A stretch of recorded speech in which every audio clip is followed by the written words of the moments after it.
Assalamualaikum warahmatullahi wabarakatuh. Shalom, perkenalkan nama saya Clara Vera dengan NIM D1B122023. Nama saya Rita dengan NIM D1B122045. Nama saya Adrian Suwandi Sapta dengan NIM D1B122021. Nama saya Aprilia Pratiwi dengan NIM D1B122051. Di sini saya akan menjelaskan tentang diferensiasi unsur hara pada tanaman pepaya. Di mana dapat kita ketahui tanaman pepaya adalah tumbuhan berbuah tropis yang berasal dari Amerika Tengah dan Selatan. Pepaya dikenal dengan buahnya yang manis dan kaya akan vitamin C dan A. Tanaman ini memiliki daun yang besar, berbentuk menjari dan batang yang relatif lunak. Adapun gejala yang terdapat pada foto daun pepaya tersebut, terlihat daun pepaya yang menunjukkan gejala menguning, terutama pada daun yang lebih tua. Warna kuning ini disebabkan oleh kurangnya klorofil yang diperlukan untuk proses fotosintesis.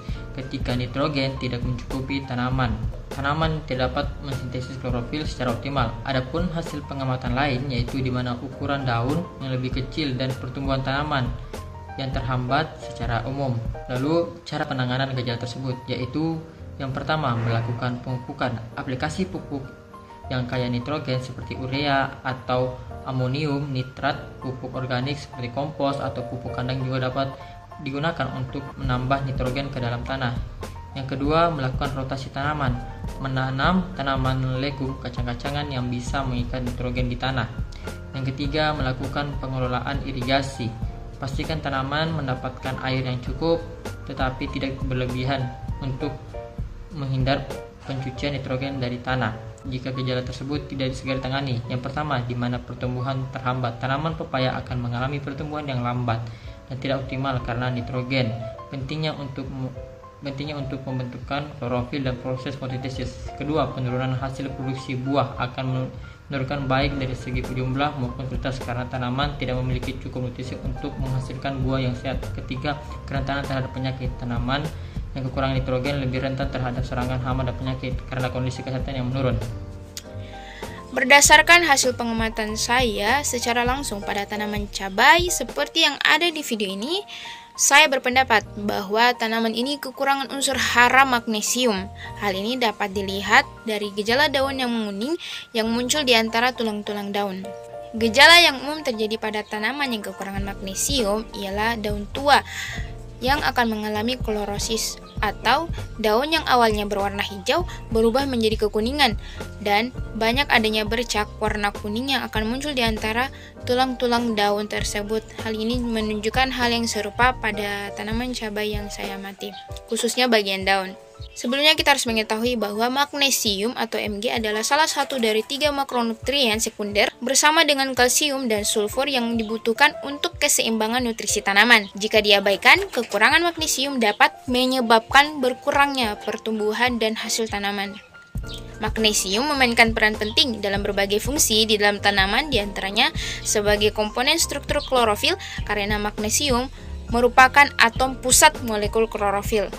Nutrisi tanaman yang cukup, termaksud magnesium, dapat mempertahankan tingkat klorofil yang tinggi sehingga menghasilkan jaringan daun yang sehat dan hijau. Kehadiran magnesium dalam klorofil diperlukan untuk terjadinya reaksi fotosintesis. Dengan demikian, produksi karbohidrat akan berjalan dengan lancar.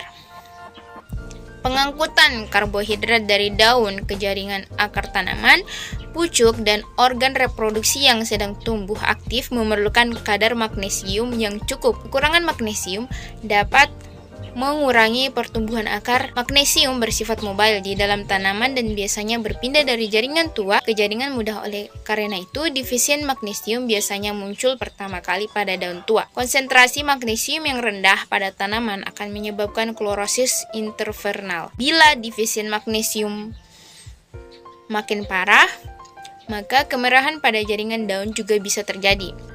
Ada faktor tanah dan lingkungan paling umum yang dapat mempengaruhi terjadinya kekurangan magnesium pada tanaman adalah pH dan jenis tanah. Tanah yang bersifat asam dan atau bertekstur kasar kemungkinan besar mengalami defisien magnesium. Kapasitas pertukaran kation yang rendah pada tanah berpasir dapat menyebabkan pencucian magnesium melalui profil tanah. terutama di daerah yang menerima curah hujan atau irigasi yang berlebihan. Solusi yang dapat diberikan terkait dengan pH tanah masam yang menyebabkan magnesium rendah ini bisa dilakukan dengan cara melakukan pengapuran kapur dolomit. Kemudian kekurangan unsur hara magnesium ini dapat ditangani dengan cara memberikan pupuk kompos. Pupuk kompos biasanya mengandung magnesium yang melimpah, terutama yang berasal dari pisang, bayam, dan bahan organik lainnya yang mengandung magnesium tinggi.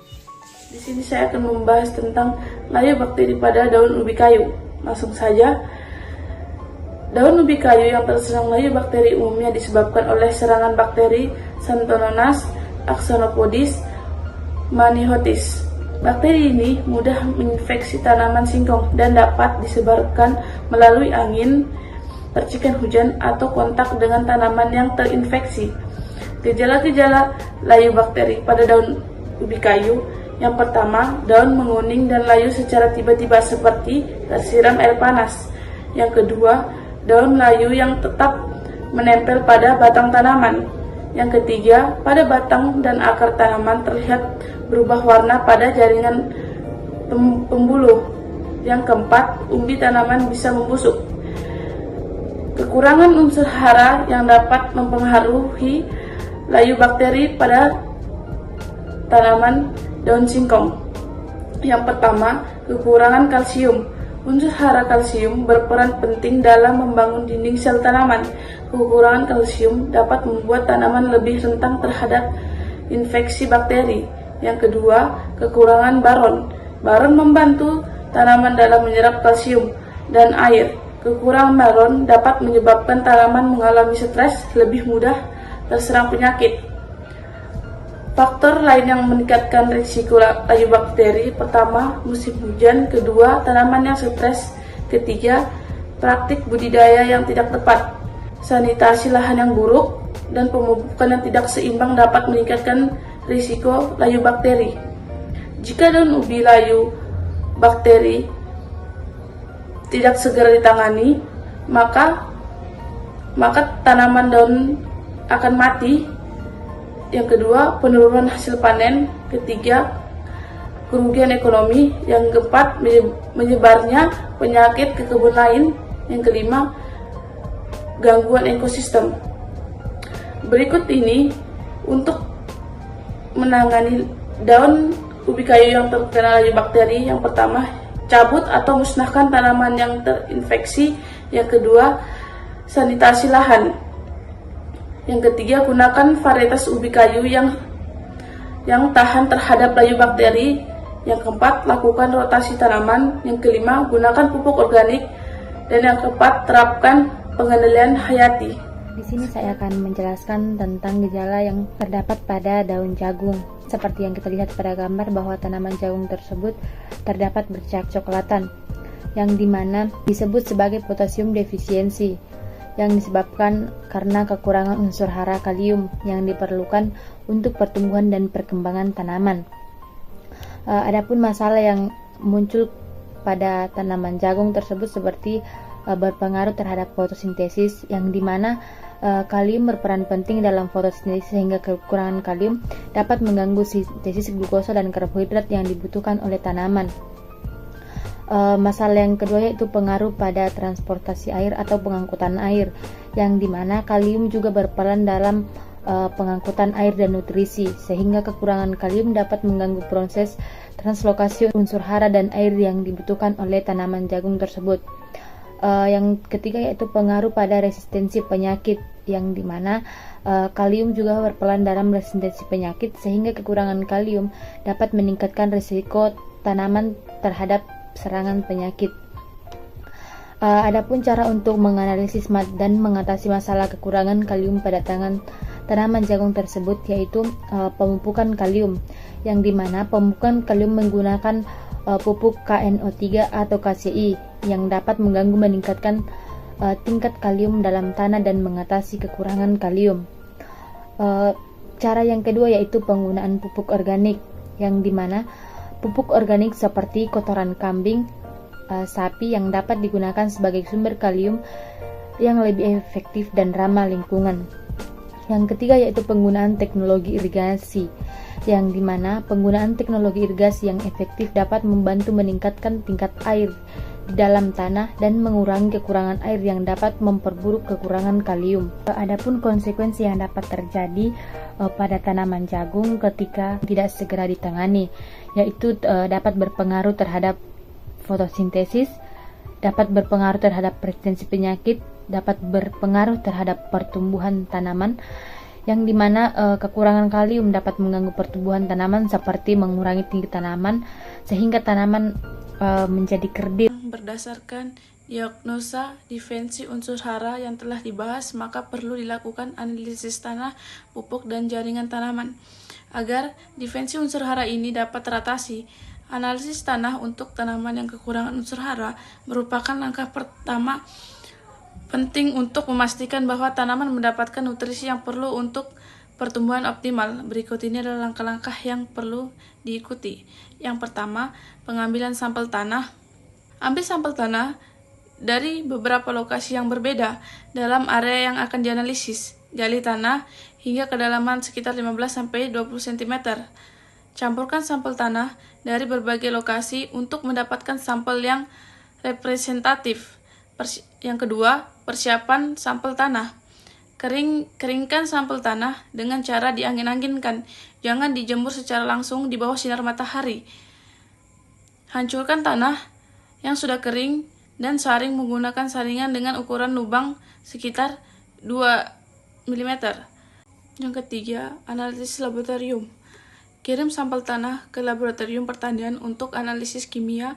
Analisis yang bisa dilakukan meliputi pH tanah, kadar unsur hara mikro, NPK, dan mikro, Fe, Zn, Mn, Cu, B, dan Mo, kandungan bahan organik, dan struktur tanah. Yang keempat, interpretasi hasil analisis. Setelah hasil analisis keluar, interpretasi data tersebut untuk mengetahui kadar masing-masing unsur hara dalam tanah. Bandingkan hasil tersebut dengan standar kebutuhan nutrisi tanaman yang akan ditanam. Yang kelima, rekomendasi pemupukan. Berdasarkan hasil analisis, buat rekomendasi pemupukan untuk menambahkan unsur hara yang kurang. Pilih pupuk yang sesuai dengan kebutuhan unsur hara tanaman. Misalnya, jika tanaman kekurangan nitrogen, tambahkan pupuk urea atau pupuk kandang yang kaya nitrogen. Pemantauan dan tindakan lanjut. Lakukan pemantauan secara berkala terhadap kondisi tanah dan tanaman. Ulangi analisis tanah secara periodik, misalnya setiap musim tanaman, untuk memastikan kondisi tanah tetap optimal bagi pertumbuhan tanaman. Baik, sekarang masuk pada analisis jaringan tanaman, di mana metode ini merupakan cara untuk menentukan kandungan nutrisi dalam bagian-bagian tanaman, seperti daun, batang, atau akar. Berikut langkah-langkah untuk melakukan analisis jaringan tanaman. Nah, setelah kita mengamati gejala defisien pada tanaman, seperti perubahan warna daun, pertumbuhan terhambat, dan nekrosis. Yang pertama, pengambilan sampel jaringan tanaman. Ambil sampel daun atau bagian tanaman lainnya yang menunjukkan gejala defisien. Pilih daun yang masih segar dan tidak rusak. Jika memungkinkan, ambil sampel dari beberapa tanaman yang berbeda untuk mendapatkan hasil representatif. Catat lokasi, jenis tanaman, dan bagian tanaman yang diambil. Kemudian pada persiapan sampel, cuci sampel dengan air bersih untuk menghilangkan debu dan kotoran. Keringkan sampel dengan cara diangin-anginkan atau menggunakan oven pada suhu rendah 60-70 derajat Celcius sampai kering. Giling sampel kering menjadi bubuk halus menggunakan penggiling atau mortar dan alu. Selanjutnya, setelah dilakukan penggilingan, kita lanjutkan dengan analisis laboratorium, di mana pada analisis laboratorium ini kita membawa sampel yang sudah disiapkan ke laboratorium untuk analisis kimia. Analisis yang umum dilakukan meliputi misalnya pada nitrogen, analisisnya menggunakan metode Gejeldal, ada magnesium dan kalsium, analisisnya menggunakan AAS atau Inductively Coupled Plasma Optical Emission Spectroscopy atau ICP-OES. Dan untuk mikronutrien analisisnya menggunakan ICP-OES IS atau AAS. Berdasarkan salah satu definisi unsur hara yang sudah dibahas tadi, misalnya magnesium, dia menggunakan metode atomic absorption spectroscopy atau IAS atau inductively coupled plasma optical emission spectroscopy. Nah, setelah itu kita interpretasi hasil analisis. Bandingkan hasil analisis dengan standar kebutuhan nutrisi tanaman yang ditanam. Identifikasi unsur hara yang defisien berdasarkan hasil analisis jaringan tanaman. Misalnya, jika kadar magnesium dalam daun jauh lebih rendah dari standar, maka tanaman tersebut mengalami defisien magnesium. Seterusnya kita melakukan rekomendasi pemupukan. Berdasarkan hasil analisis, buat rekomendasi pemupukan untuk menambah unsur hara yang defisien, misalnya pada magnesium. Pilih jenis pupuk yang sesuai dengan defisien yang ditemukan. Misalnya, jika tanaman kekurangan magnesium, tambahkan pupuk magnesium seperti dolomit atau magnesium sulfat. Tentukan dosis aplikasi berdasarkan hasil analisis dan rekomendasi dari ahli pertanian atau panduan pemupukan yang tersedia. Selanjutnya kita melakukan pemantauan dan tindakan lanjutan, di mana hal ini dilakukan pemantauan berkala terhadap kondisi tanaman setelah aplikasi pupuk. Ulangi analisis jaringan tanaman secara periodik, misalnya setiap musim tanam, untuk memastikan kadar unsur hara tetap optimal. Ulangi aplikasi pupuk jika diperlukan berdasarkan hasil pemantauan dan analisis. Alat dan metode pengujian pada defisien unsur hara ini ada spektrofotometer atau UV-VIS untuk analisis fosfor dan beberapa mikronutrien. Kemudian ada atomic absorption spectroscopy atau IAS untuk analisis kalium, magnesium, kalsium, dan mikronutrien. Ada juga inductively coupled plasma optical emission spectroscopy atau ICP OIS untuk analisis unsur hara mikro secara menyeluruh. Kemudian ada metode Kjeldahl atau untuk analisis total nitrogen, dan ada juga flame photometry untuk analisis kalium. Lanjut pada analisis pupuk adalah proses untuk menentukan kandungan nutrisi dan bahan kimia dalam pupuk, memastikan bahwa pupuk tersebut memenuhi standar kualitas dan cocok untuk penggunaan pada beberapa diagnosa defisien unsur hara pada tanaman yang telah kita amati. Berikut adalah langkah-langkah yang dapat diikuti untuk melakukan analisis pupuk. Yang pertama, kita harus mengambil sampel pupuk. Ambil sampel pupuk dari beberapa bagian yang berbeda dari batch yang sama untuk mendapatkan sampel yang representatif. Pastikan sampel tidak terkontaminasi dengan bahan lain. Tempatkan sampel dalam wadah bersih dan labeli dengan jelas. Selanjutnya kita persiapkan sampel. Keringkan sampel jika pupuk dalam bentuk cair atau memiliki kadar air tinggi. Giling atau hancurkan sampel pupuk padat menjadi partikel yang lebih kecil untuk mempermudah analisis. Selanjutnya kita melakukan analisis laboratorium. Nah, pada analisis laboratorium ini untuk analisis kimia, beberapa metode dan alat yang digunakan untuk analisis berbagai unsur dalam pupuk. Yang pertama, analisis kandungan makronutrien seperti N, P, dan K. Untuk nitrogen, kita menggunakan metode Kjeldahl, digunakan untuk menentukan total nitrogen. Ada spektrofotometri UV-VIS, digunakan untuk menggunakan nitrogen nitrat dan amonium. Kemudian ada fosfor, kita gunakan spektrofotometri UV-VIS mengukur fosfat yang diekstraksi dengan larutan asam. Kemudian ada metode Bray atau Olsen, digunakan untuk tanah dengan pH rendah dan tinggi. Selanjutnya ada kalium K. Kita menggunakan flame photometry atau atomic absorption spectroscopy atau IAS, digunakan untuk mengukur kalium setelah ekstraksi dengan larutan amonium asetat. Analisis kandungan mikronutrien yaitu ada inductively coupled plasma optical emission spectroscopy atau ICP-OIS untuk analisis unsur hara mikro dalam pupuk. Kemudian ada spektrofotometri UV-VIS untuk beberapa unsur mikro seperti besi dan boron. Analisis kandungan organik dan lainnya yaitu kadar bahan organik ditetapkan melalui metode pembakaran atau pengukuran kandungan karbon organik total atau TOC. Kadar air ditetapkan dengan mengeringkan sampel pada suhu tertentu dan menghitung kehilangan berat. Nah, untuk pH pupuk diukur dengan menggunakan pH meter setelah melarutkan pupuk dalam air.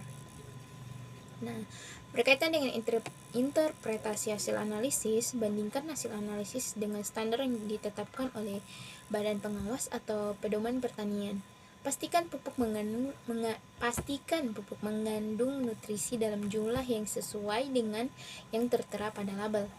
Nah, selanjutnya kita bisa rekomendasi penggunaan. Berdasarkan hasil analisis, buat rekomendasi penggunaan pupuk untuk jenis tanaman dan kondisi tanah yang sudah dianalisis.